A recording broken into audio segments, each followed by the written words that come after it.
শুভ বিকেল বন্ধুরা। আজকে হচ্ছে ইন্দিরা একাদশী। সারাদিন সকাল থেকে একটু ব্যস্তই থাকা হয় একাদশীর দিনগুলোতে। এই তো এখানে ফল নিয়ে আসছে, বিভিন্ন রকমের ফল। তো এগুলো সব কেটে তারপর হচ্ছে ভগবানকে প্রসাদ দেব। আর এই দিকে হচ্ছে যেহেতু একাদশীতে আমরা সাত্ত্বিক আহারটাই গ্রহণ করি, সেই জন্য ফল আর এদিকে বাদাম ভেজে নিচ্ছি। আর কিছু হচ্ছে সবজি রান্না করব।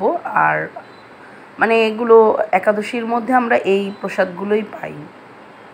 তো এই তো পুজো দেওয়ার পরে এটা হচ্ছে প্রসাদটা নিয়ে নিচ্ছি। এখানে প্রসাদ পাবো আগে, এই প্রসাদটা পাওয়ার পর তারপর হচ্ছে আমরা সবজির ইটা করি। এখানে হচ্ছে সাবুর পোলাও রান্না করেছি, আর ওই যে একটা পাতলা সবজির মতো করি ওটা করেছি। এই প্রসাদগুলি একাদশীর দিন আমরা পেয়ে থাকি।